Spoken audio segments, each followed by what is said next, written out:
Magandang hapon mga kabay. So meron na naman po akong approved repair 39197 letter E. Ang papalitan mga kabay, PVC board lang. Ito po yung tsura ng PVC board. Ayan. Pinaka-control ng init niya mga kabay. Ayan. So tara mga kabay, samahan nyo po ako. So yan mga kabay, kinalas ko na po yung element niya. Ayan. PVC board. Ayan. Nakalas ko na po doon sa ano. So ito ililipat natin doon mga kabay. Tapos yung mga ganito mga kabay, pag nagkakabit kayo, isa-isahin nyo na lang po. Halimbawa kung nasira yung PVC board nyo, kailangan yung bumiling ganito. Kung kaya nyo naman magkabit, ito kasi 1, 2, 3, 4, 5 and 5 po kung wiring dito, tsaka 3 dito ang ikakabit mo. So kung nalilito kayo, pwede naman isa-isahin pagkalas. Ayan. Ayan, tatandaan nyo lang yung green tsaka red sa switch. Ayan. Tapos itong black mga kabay sa supply ng kuryente, nakarekta yan doon. Ayan. Yan lang naman pong tatlo eh. Ayan. Ayan. So ikakabit ko na to mga kabay ngayon.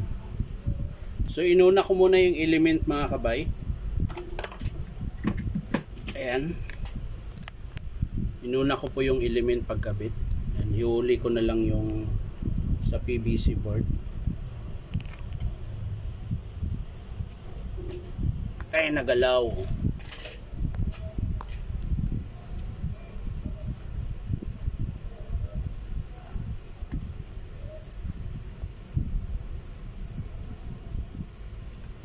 So yan mga kabay, nakabit ko na po yung element. Ayan.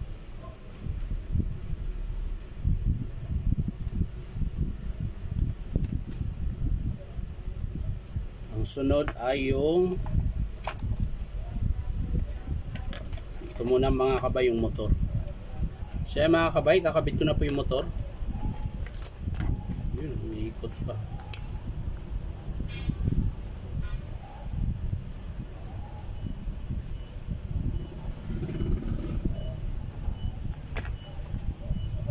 Tapos kabila.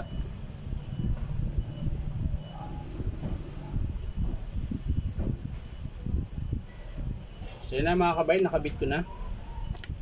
So okay na po yung motor. Dito na lang tayo sa switch. Ito yung dalawa, yung green tsaka yung red. So yun mga kabay, nakabit ko na yung green. So dito naman tayo sa baba. Ayan. Medyo hindi nyo na makikita mga kabay. Mahirap po kasi walang naghahawak sa ano ko, sa cellphone, sa camera.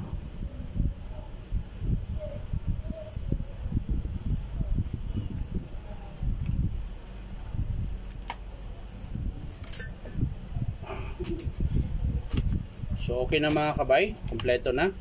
Ang kulang na lang yung black mga kabay, yung papunta sa kuryente. Ayan. So dito po yan mga kabay, oh. Dito po siya ilalagay. Lulugan nyo lang ito mga kabay. So yan mga kabay. Tapos pagsamahin nyo lang po yung kapasitor. Ayan. I-twist lang natin to dito mga kabay. Ayan. Tapos hihinang din natin para hindi siya hindi siya maputol. Hindi siya kumawala. Ayan. Tapos saka natin i-suksok dito sa terminal mga kabayan. Dito po siya. Ito po yung sa kuryente mga kabayan.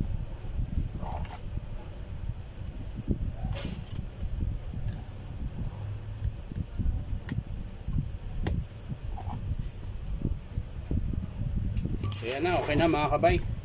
Titesting na lang natin. So yan na mga kabay. Na-symbol ko na po siya. Ayan. So titesting na po natin ngayon kung gumagana siya.